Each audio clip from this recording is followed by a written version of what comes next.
बहुत समय पहले की बात है, प्रजापति दक्ष ने एक भव्य यज्ञ का आयोजन किया था।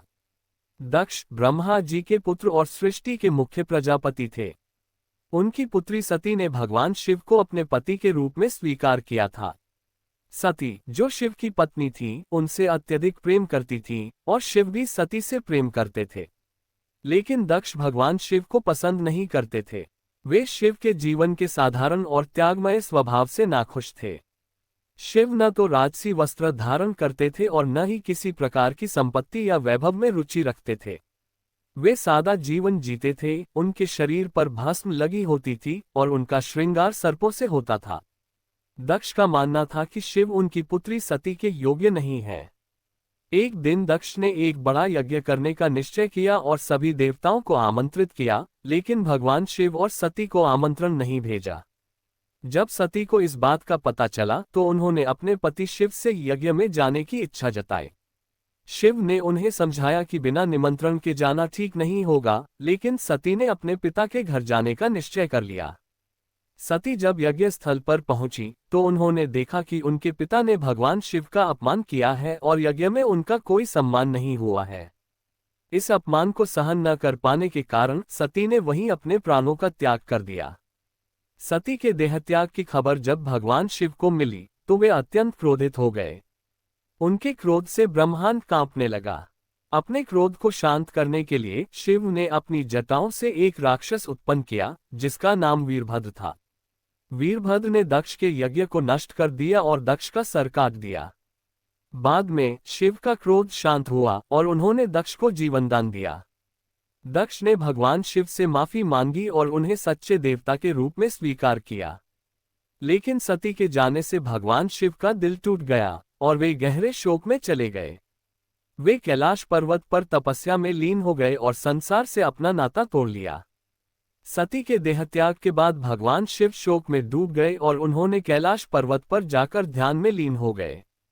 वे संसार से विरक्त हो गए थे और कोई भी देवता उन्हें इस स्थिति से बाहर निकालने में असमर्थ था। शिव के बिना संसार में संतुलन बिगड़ने लगा और देवताओं को चिंता होने लगी कि बिना शिव के संसार का संचालन कैसे होगा।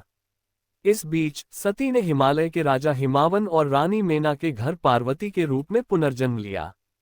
पार्वती बचपन से ही भगवान शिव की भक्ति करती थीं। उन्हें यह आभास था कि वे सती का पुनर्जन्म है और उनका उद्देश्य भगवान शिव को अपने पति के रूप में प्राप्त करना है। उनकी यह भक्ति और प्रेम अतुलनीय था। जब पार्वती युवती हुई तो उन्होंने ये निश्चय किया कि वे भगवान शिव को फिर से अपने पति के रूप में प्राप्त करेगी। इसके लिए उन्होंने कठोर तपस्या का मार्ग चुना। वे घने जंगलों में चली गईं और वर्षों तक कठिन साधना की। पार्वती की तपस्या इतनी कठोर थी कि उन्होंने खाना पीना भी छोड़ दिया। उनकी इस कठिन तपस्या से देवताओं सहित स्वयं शिव भी प्रभावित हुए। लेकिन भगवान शिव पार्वती की तपस्या से तुरंत प्रसन्न नहीं हुए। वे उनकी तपस्या की परीक्षा लेना चाहते थे। शिव ने एक बूढ़े साधु का रूप धारण किया और पार्वती के पास पहुंचे। बूढ़े साधु ने पार्वती से पूछा, तुम किसके लिए ये कठोर तपस्या कर रही हो? पार्वती ने कहा, मैं भगवान शिव को पति के रूप में पाने के लिए तप कर रही हूँ। बूढ़े साधु ने शिव का अपमान करते हुए कहा, शिव तो शमशान में रहने वाले, सांपों से घिरे, भस्म धारण करने वाले योगी हैं। तुम्हारे जैसे सुंदर और राजकुमारी के लिए वे बिल्कुल भी उपयुक्त नहीं हैं। ये सुनकर पार्वती को बहुत गुस्सा आया, लेकिन उन्होंने धैर्य से उत्तर दिया, भगवान शिव सबसे महान हैं। उनका त्याग, तपस्या और प्रेम सबसे ऊपर है। मैं केवल उन्हें ही अपना पति मानती हूँ और उनके बिना मेरा जीवन अधूरा है। ये सुनकर बूढ़ा साधु मुस्कुराया और अपने असली रूप में प्रकट हो गया। वह स्वयं भगवान शिव थे। पार्वती की भक्ति, प्रेम और समर्पण से प्रसन्न होकर शिव ने उन्हें स्वीकार कर लिया और उनसे विवाह करने का वचन दिया। पार्वती और शिव का विवाह एक दिव्य और ऐतिहासिक घटना थी। इसमें सभी देवता, ऋषि मुनि और संसार के प्राणी उपस्थित थे। यह विवाह सृष्टि के संतुलन और प्रकृति के सामंजस्य का प्रतीक था। शिव ने पार्वती को अपनी अर्धांगिनी के रूप में स्वीकार किया और इस प्रकार अर्धनारीश्वर के रूप में उन्हें दर्शाया गया, जिसका अर्थ है कि शिव और पार्वती एक दूसरे के बिना अधूरे हैं।